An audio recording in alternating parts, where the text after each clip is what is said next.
Terima kasih kerana sudi berkunjung ke channel ini. Aksi pertama separuh akhir pertama antara Sabah FC dan JDT baru berakhir malam tadi dengan kemenangan berpihak kepada JDT 1-0. Hari ini 16 November 2022 akan bermula satu lagi aksi separuh akhir pertama Piala Malaysia antara Selangor FC dan Terengganu FC di Stadium MBPJ Kelana Jaya. Jurulatih kedua-dua pasukan mempunyai pandangan tersendiri mengenai keupayaan dan peluang skuad masing-masing.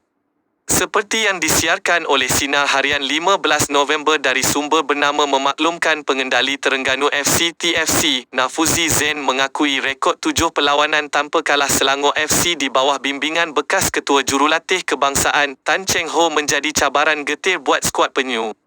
Justeru, beliau dengan tegas mengingatkan pemain supaya kekal fokus dan berusaha lebih keras ketika berkunjung ke Stadium Majlis Bandaraya Petaling Jaya MBPJ untuk perlawanan separuh akhir pertama Piala Malaysia malam Rabu.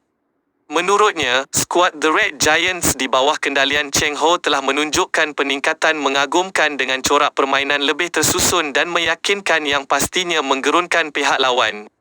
Dengan kualiti pemain yang ada terutama di bahagian sayap, sudah pasti bukan mudah untuk TFC mengekalkan momentum kemenangan lebih-lebih lagi di hadapan penyokong lawan, katanya ketika ditemui pada sesi latihan di Kompleks Sukan Gong Badak di sini, petang Isnin. Selain itu, Nafuzi turut mengingatkan anak buahnya supaya mendapatkan rehat yang cukup bagi memastikan tahap kecergasan fizikal dan mental berada di tahap terbaik pada perlawanan yang sangat penting itu. Beliau tidak menafikan jadual Piala Malaysia yang padat menyebabkan pemain sering diburu masalah kecergasan, sekaligus menjejaskan prestasi ketika beraksi di atas padang. Tiada isu kecederaan pemain, tetapi mungkin ada masalah kecergasan kerana jadual Piala Malaysia yang agak padat dari satu perlawanan ke perlawanan lain. Tetapi saya percaya pemain tahu menjaga diri. Kita pernah melalui situasi serupa ketika saingan Liga Super dan ia bukan halangan untuk kita berjaya, katanya yang masih belum memutuskan skuad kesebelasan utama malam Rabu ini.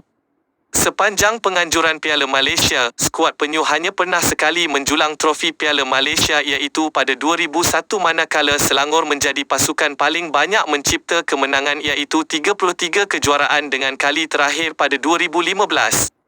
Lain pula halnya dengan pengendali Selangor Tan Cheng Ho.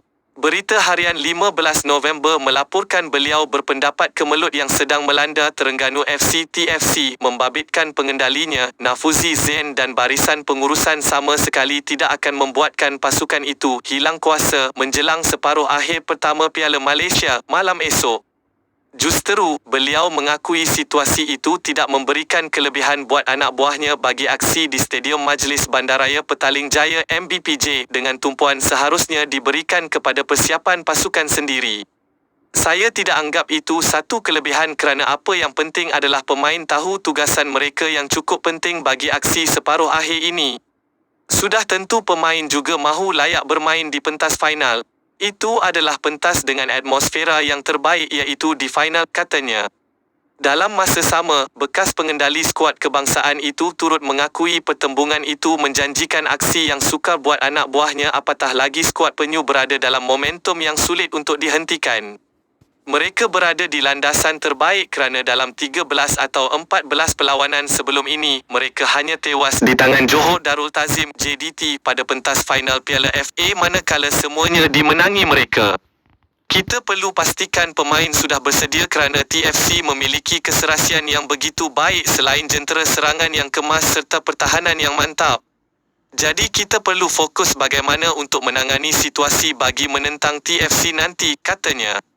Sama-sama kita saksikan perlawanan yang dijangka sengit ini jam 9 malam. Sila klik like, share dan subscribe channel ini untuk mendapat info terkini perkembangan bola sepak tanah air khususnya Piala Malaysia. Majulah sukan untuk semua. Kami dari Jabatan Sukan Koko Studio mengucapkan selamat beristirahat kepada anda sekeluarga.